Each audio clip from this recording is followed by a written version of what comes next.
Listen up, you motherfuckers. What's going on, everybody? Welcome back to the bullshit. Welcome back to the nonsense. Trash. Because you are dealing with the best trucker out here. Let me tell you something. Story time. Yo. Trucker trash. What's going on, everybody? What's happening? Welcome back to the nonsense here at the Georgia TA. See if we made it across this parking lot without stepping on any drug needles or anything, you know? You feel me? Hey, I'm all showered up, ready to get this week over with because I quit Friday and we're moving on, but we'll get into that in a minute. Shout out to the old Holland Donkey, man. I didn't mean to delete your comment on that last video. I responded and then I went to freaking delete the notification and I deleted the whole comment. But I am out of this company. I'll talk about that here in a second. I gotta get through this parking lot before I get run the fuck over.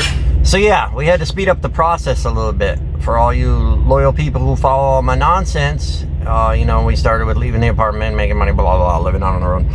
And we had kind of a plan going on that we've actually been achieving the goals. They take a little bit longer than what I thought, but you know, we're getting the goals achieved out here, right? And hey, before I get into that, do you think that U.S. Express was trying to trick us when they turned over and switched a bunch of their shit to Variant? Because that's U.S. Express. Even though those are better looking trucks all day long. Just saying. But anyway, we had to speed up the process because I'm not making no money, you know. I haven't really been for a while, right? Especially if you compare it back to what I used to make. I really haven't been making no money for quite a long time. So it's definitely time to bounce. Just ahead of schedule, but I came across this little theory because I'm a little slow sometimes that, hey, this ain't really a bad idea because companies who are hiring right now during the slowest month of March, right, during this trucking recession deal we got going on here, which sucks, don't it? Hey, that's kind of a solid deal, right? If they're hiring right now, what are they going to be doing when the shit picks up? So I was like, well, I should have probably thought of that. But I was kind of torn, right? Because there was a few different jobs around. I've been eyeballing this one, and I've been eyeballing them for years. But one of our community members, Mr. Rick, thank you, Mr. Rick, has been working over there. So I was able to get some like inside information because you all know how it goes, man. You're like, oh, everything looks good in the ad and all that nonsense. You get over there, you'll make no money.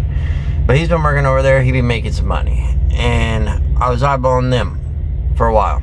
And then I had this milk gig that I was eyeballing. They didn't pay all that great, but it was all right, you know, and it's milk, so it's steady. Well, then these other ones popped up. There was this Conestoga one that popped up where you're home every other day and you're on this dedicated route.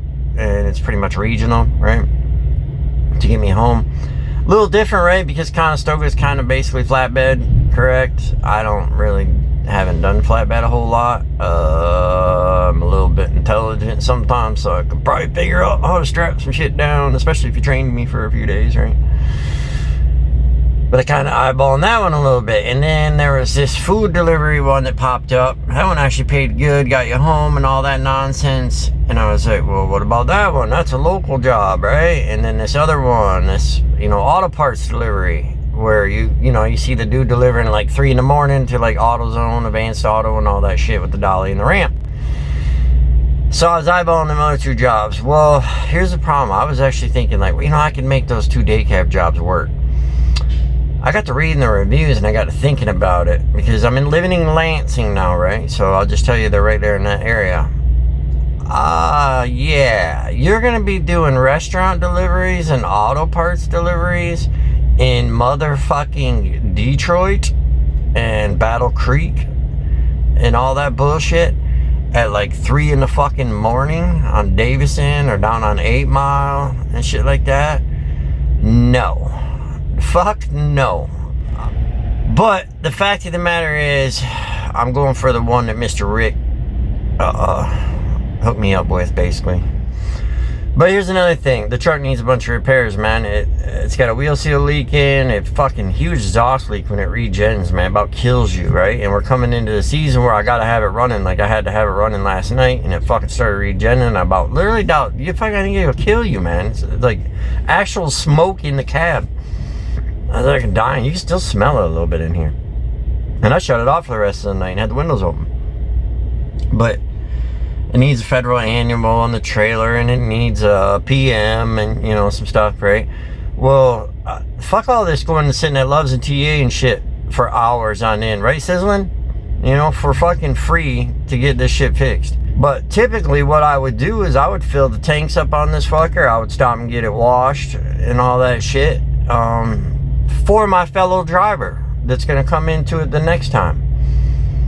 But I'm not getting all the repairs and shit done sitting around, because I mean that could be hours, dude. I mean, Sizzling, like I said, sat there fucking all night waiting to get her shit done.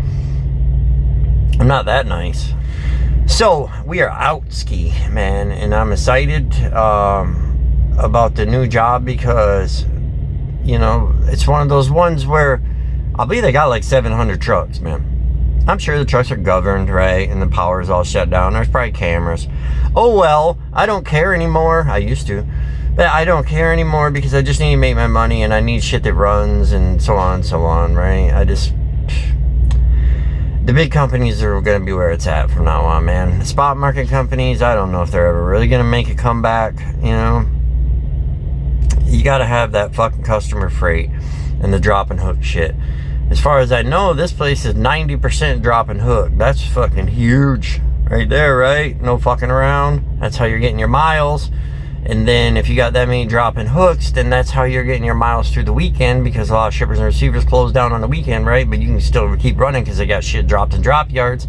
And they got day cabs, right? Because the day cabs go out and pick up the shit they drop in the drop yards, and the motherfucking OTR guys come and pick the fucking shit up and goddamn deliver it. Yeah, just like that. And then I'll actually probably be home every weekend, because their trucks, they said like 70% of them are parked at the yard for the weekend, and I live about 50 minutes away. So, you know, I might be home quite a bit, right? I park my shit in the fucking yard. I write up what's wrong with it. They fix it. I come back. I go to work. No more of the fucking around. You feel me? Yo, there's a dentist office at the truck stop, man. That seems a little bit sketchy, getting your teeth done at the truck stop, but I guess. I don't understand this life stuff. Anybody get that figured out yet? What's up with the honking? You guys see that now? We know the center lane shit, right? Because, you know, I talk to people as much as I possibly can. Because I'm a nosy fucker, and that's how I find out shit. And I talk to, like, people that, if I run across a person that just came out of truck driving school, I like to talk to them and ask them what truck driving school was all about, which is fucking retarded now. You know, they start in the cab. That's a whole nother video. But, like, they're teaching stuff, you know, the green book and all this nonsense that guys who've been out here a while, and ladies, you know, get back in the kitchen. We don't ever use that shit. That's not reality, man. Teach them how to back up, man. Spend more time backing up. Get the fuck out of the classroom. All right? There ain't that much you need to know in the fucking classroom. You'll learn the DOT rules. And teach them how to drive the actual truck. That's a pretty important part, right? But here's what we're doing. The center lane thing, they teach that in truck driving school. Because their theory is that the less lane changes you make, like if someone's merging on, the less likely you are to encounter another vehicle and crash into them. Now, you're in the center lane, clogging up the fucking road. So I've just became accustomed to passing everybody on the right. I'm kind of used to it now. But in the old days, man, in the olden days, come on, truckers, put it in there if you know. The fucking owner-operators and the old dog truckers, dude, they'd run you right into that other lane. They would, too. They put their fucking trailer right on your mirror. They run you right over and shit. You can still see it on YouTube a little bit. They still do it. But now we're doing the horn, right? We got to honk the horn before we back in. Tell you what was weird, though, just now in here. I just got recognized, man. I only had that happen like 3 or 4 times. And it's fucking strange. I don't know how the people, like, I mean, even this guy Trucks, right? I don't know what he's at now. He's probably fucking 10,000. That fucker can build a YouTube channel fast, that's for sure. He used to have like, what was it, 30,000, 70,000 subscribers or something before he went crazy and dumped his channel. You got like Brittany Richardson, 300,000 or whatever, you know, them big people. That must be fucking weird, man. Like, you start to get to that level of subscribers, man, you really got to be getting recognized and shit a lot. Because it's fucking strange for me. I only got, what, like 1,500 subscribers. I hardly ever do anything with the channel. I disappear for fucking months at a time and shit. And I was just standing in there checking in, and I heard someone go, "Hey, Dustin, what's going on, man?" What freaks me out, dude, I'm in the land of Georgia. I ain't from here. Nobody should know who the fuck I am here. So I'm like, uh-oh. What did I do? How the fuck do I know this person? Then I turned around. He's like, "Chuck of trash. What's going on, brother?" Little weird, my friends. The dark layer, the dark depressive layer that us OTR folks waste our lives away on the weekends for free, right? I fucking hate OTR now. And that sucks because I used to, I mean, as you know, I'm fucking certified mechanic, certified welder, I'm a fabricator. You know, even the guy I'm working for here has said, like, "Why do you drive a truck, dude? You got so much other shit going on." I got management experience. A lot of that shit's, like, outdated, but still there, you know. I still get offers, as I've said before, to turn a wrench. But I've always loved this job. I wanted to do this. You know, when I was turning a wrench and I made it up into management and all that shit, I still wanted to do this. So I came out here to do this because I liked this. But I don't like it no more. It's not the lifestyle and all that. That does get a little old now. I'll be honest, I am getting kind of tired of the lifestyle. And I never was before. I didn't mind camping out on my 34, man. I always could find stuff to do. And now I'm just sitting around because I don't even want to be out here no more. But then you throw in the equation of all the fucking bullshit that we're dealing with now, because it seems like everyone's just, people are always dumb, including me. But now it's gotten really dumb with everything. And all the backstabbing and the huge amount of bullshit, right? The scab companies have came in. And it don't, a lot of them are foreign companies. You know, like this, we got this big one back in Grand Rapids, like 200-300 trucks, right? They're still operating, right? I wouldn't work there. Their fucking owners, the owners, right, got deported, dude. And the company's still running. It's a shithole. They actually potentially could have nice equipment if they took care of it. But, what the fuck? And it's not necessarily foreigners. You got non-foreigners, too. Well, these scab companies keep coming in here. They're running the scab trucks that don't make any sense to me because the DOT don't seem to be enforcing anything on them. They're pulling in us people in nicer trucks and brand new trucks. And you know why they do that, right? It's because they're fucking lazy too. Because if they pull in one of these scab trucks, they're going to have to shut it down, do a bunch of paperwork and all this shit. But they can't just sit around all day and do nothing. They have to show to their bosses and their superiors that they did something. So they got to get a certain amount of inspections and stuff in there.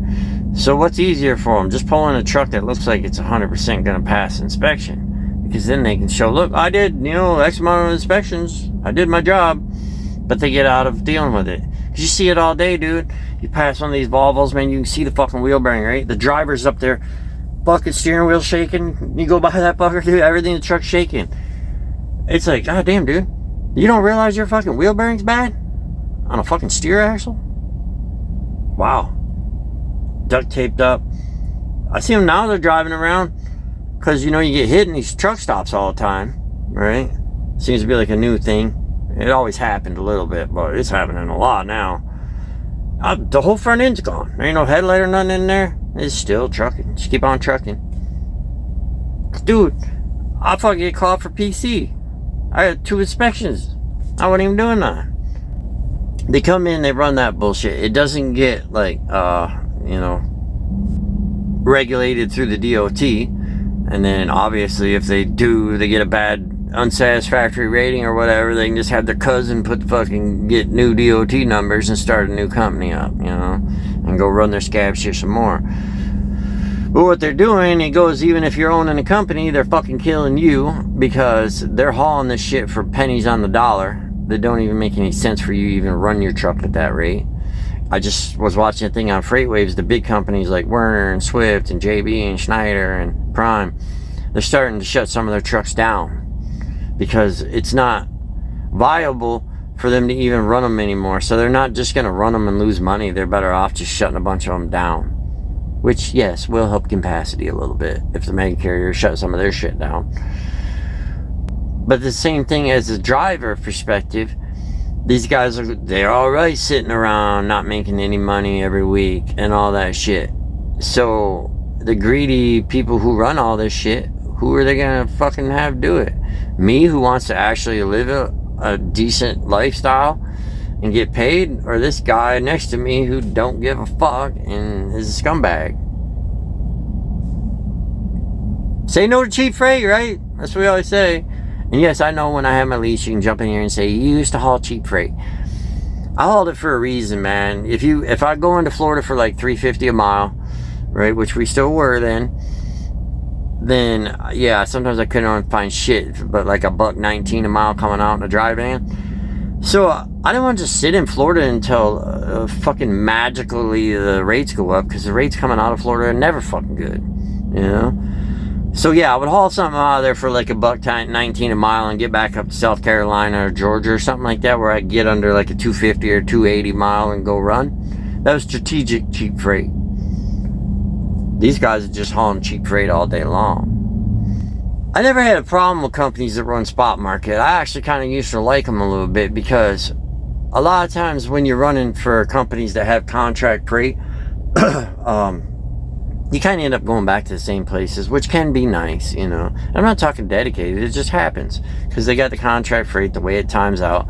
You're just going to deliver at the same places a lot, which can be very nice because you know where it's at, you know the timing, you know how it all works, right? But adventure wise, I kind of like the spot market stuff, because I never knew, man, where might I be? I might be upstate New York, I might be out in fucking Washington State, I might be down in Miami, I might be in Laredo, I might be fucking Maine. You know, you're just always shooting all over, never knowing where you're gonna go.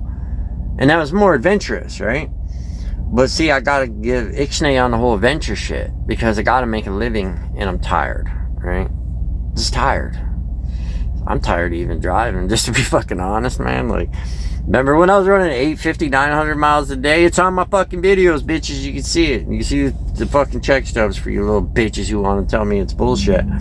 Ag exempt, you can do it. Remember when I was doing that shit? Fuck, dude, I'm not lying. I hit like 450 miles now, and I'm like, man, I need to go to a truck stop. I'm done. I mean, I'm still running out my miles, my 500-600 if I can get them, you know.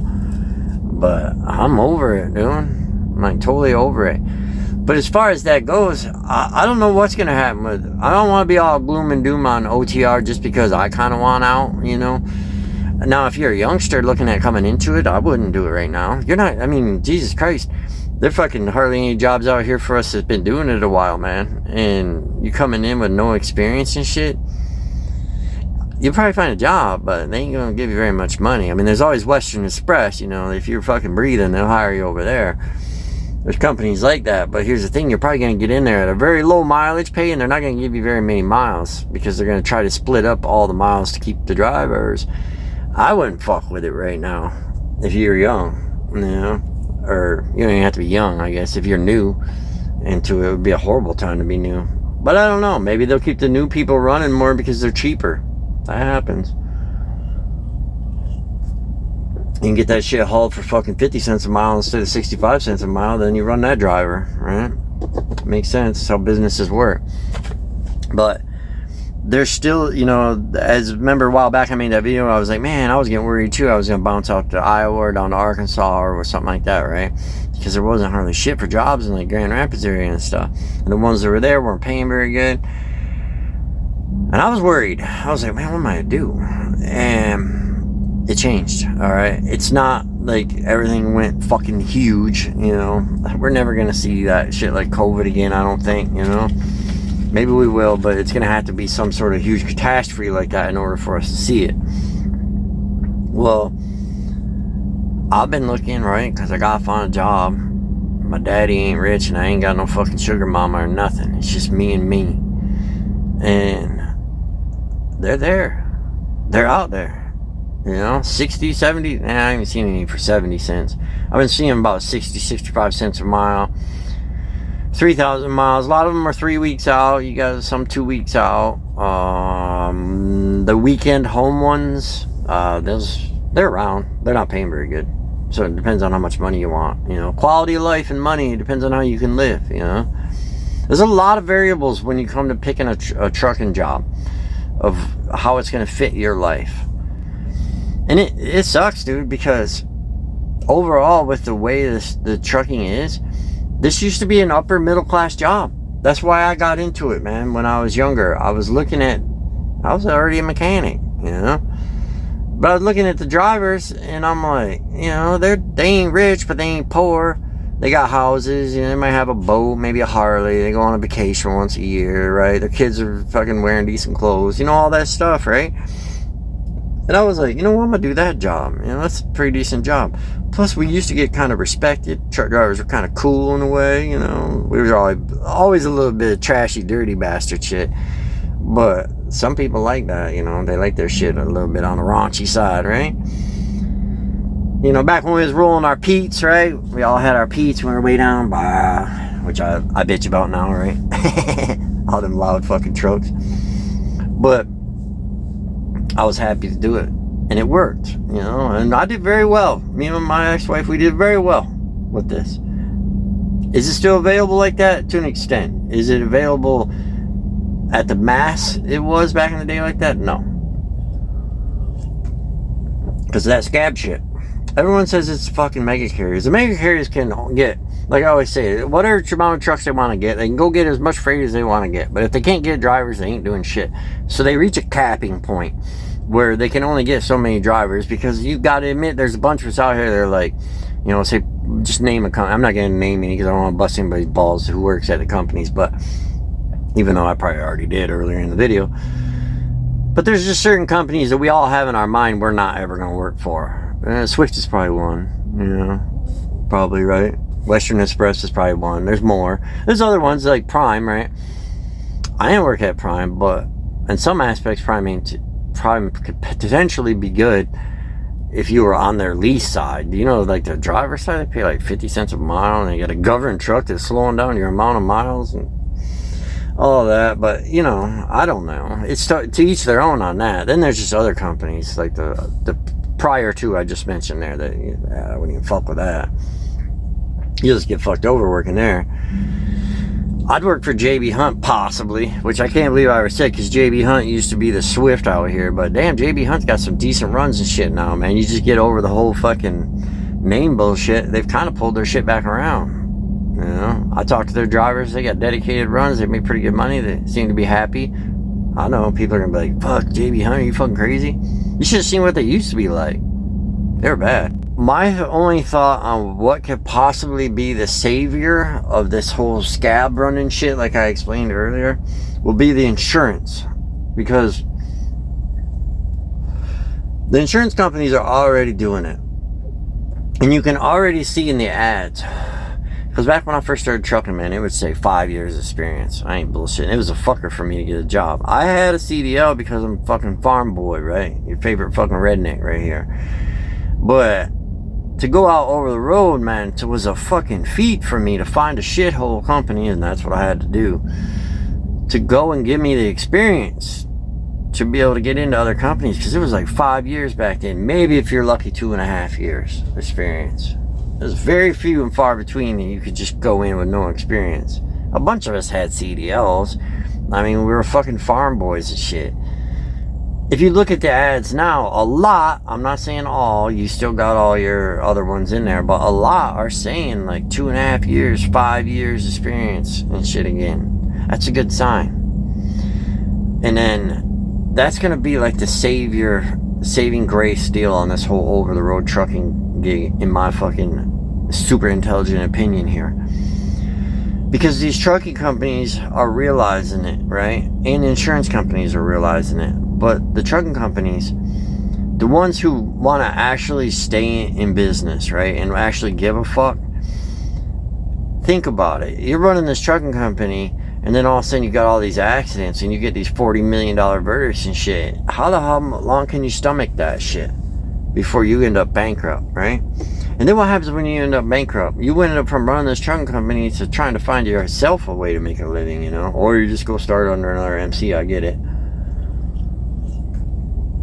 But the ones who are like, no, I want to protect my company, and I've worked for some of those, you know? They're pretty strict. They are the ones with cameras all over and all that, but just get used to that. You know, this is probably one of the last trucks I'll have that don't have cameras and shit all over it. They fucking track us all the time anyway. So they're going to want to protect their companies a little bit more, and I'm seeing it already out there, and they're requiring safer drivers with safer records and protecting their ass. Now the insurance companies are doing the same. They went from, I don't know what they're up to now, but they raised the bottom line for the insurance already, and insurance rates have gone up quite a bit from what I'm hearing from these trucking company owners, and they're just going to keep going up. Because the whole, just slap anybody in a truck and send them out there.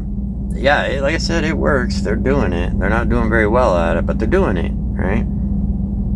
Yeah, they're crashing. They're getting huge, equipment damage and all that. But then the huge fucking lawsuits all day long, the nuclear verdicts that we see. You see all the fucking billboards, truck accident. There's money in that. That's why all the fucking billboards are there. I mean, look at that truck that went off of the bridge in St. Louis last week. Which I don't know, that might not have been his fault. Maybe he got bumped by a fucking car. But either way, just the expense of owning a trucking company, which you should go look at the video. He was hanging off the bridge in St. Louis by his fucking trailer tandems, dude. That's how far down he was hanging. Well, it cost $100,000 or something like that to get that truck pulled back up onto that bridge and towed away. So it's big money in this shit. And the insurance companies are seeing that shit and going, man, we can't afford to fucking do this. So my theory is they're going to just start requiring, that your drivers have more experience. Or you're not going to be able to operate without paying a super high premium in insurance, which you won't be able to compete in the market when you're paying that high of a premium. Because these shippers are tired of it too, with the bullshit stuff. They want an asset-based carrier that they can trust going to do their shit. And they want set rates and all that nonsense. So, who gets that? The larger companies. Which I'm alright with now. I'm conformed. That's my thought on that. That's my only hope for that whole deal. Because even if I go do a day cab, I don't want to see OTR trucking go to complete hell. I mean, it's just kind of, it sounds fucking stupid, but it's just kind of my thing, dude. I've always liked it. I always thought it was cool, man. I mean, look at the trucks now. Remember back when you used to have nice trucks out on the road? I'm not talking some of these show trucks like you see. Those guys are just different, right? And those are cool, right? But just regular old nice trucks. Like Melton right here's going by. Melton's got nice trucks. I don't know shit about them. Maybe they suck, but they got nice trucks. But it's kind of few and far between. It's all raggedy shit. This one I'm driving right here, it's pretty decent, but it's kind of on the border, So on the note of the scabby truck driver bullshit that we have going on out here sometimes, I want to tell you this little story, right? That goes into my personal life. So it's kind of mixed between trucking and my personal life because some people like my personal life. My oldest daughter, right, had this boyfriend who was a trucker. I never really cared for the fella a whole lot anyway, but, it's pretty hard to control your grown kids and who they date, right? Let me go over to the house one day to see her and the grandkid. And I go in to use the pisser. And I see a little cap for a needle sitting down next to the toilet. I'm like, that's interesting. And I go back out and I ask my wife, and I'm like, hey, is he so-and-so, is he diabetic or something? My wife's like, fuck no. I say, I see. So I wait a little while so it don't look too obvious, and then I'm gonna go use the bathroom again. I start digging through the fucking trash can in there. And I find fucking used heroin needles in that trash can. Now, as you can imagine, as a fucking father and a grandfather, I'm a little bit fucking pissed at this guy right now. But I'm not stupid. He's younger than me. And I don't know, what I'm saying? I ain't dumb. So I text my friend Matt, who just happens to be a very large black fella. That I know Matt is kind of a weird name. You should talk to him on the phone. He sounds just like a white dude. When I first met him, I was selling him some shit on Craigslist. I thought it was a white dude. I showed up, big black guy answers the door. I was like, hey, is Matt here? He's like, yeah, I'm Matt. I'm like, God damn, you don't look like a Matt. He's like, yeah, I get that all the time. But anyway, I text my friend Matt. I say, man, how fast can you be over here to my daughter's house? He's like, I'll be there about 20 minutes, dude. So I wait about 15 minutes, right? And I go up to my daughter's boyfriend and I say, listen, man, here's the deal. You can get your shit and you can get the fuck out of here. He's like laughing. He thought I was joking. I go, I'm serious. You can get your fucking shit and you can get the fuck out of here. And he's like, fuck you, you motherfucker. I'll fuck you up. This is my house, all that shit. And I'm like, I kind of thought you would say that. And right about that same time, Matt comes walking through the door. And I'm like, you reconsidering this whole thing? Because now there's two of us and he could do it by himself. Shit, I could probably whoop your ass, but you know, I don't want to get hurt. I don't want to hurt up all this beauty, you know. So we throwed his fucking ass out of there, right? And the reason we did that, of course, is because, you know, fucking children, right? I mean, they touch everything. My kids, I used to go in the bathroom. My kids would be in there playing in the toilet. And I'd be, oh, no, get out of there. Now you got to take a bath, dude. Like, so my grandkid go in there and be fucking around, get stuck with a goddamn heroin needle that might have, what knows, fucking diseases and shit on it. So we throwed his ass out. But he's still a truck driver. He's still an active truck driver. I know where he works right now. Hauling rail containers out of Grand Rapids, Michigan over to Chicago and back, if that narrows it down. Kind of does narrow it down a little bit, don't it? Still works there. As far as I know, he's still an active heroin user. That's actually a pretty good driver trainer right there. Very high strung though, and like, wow, that'd be very hard. I feel bad for you guys that are fucking learning. They go, you're trying to back up the truck. I've been doing it a minute. If I was backing up and that guy was yelling at me that much, I'd be like, oh, what am I doing? So hit that subscribe button. Fucking freeloaders just watching my shit and not subscribing. Even though I do appreciate you watching. Because views are views.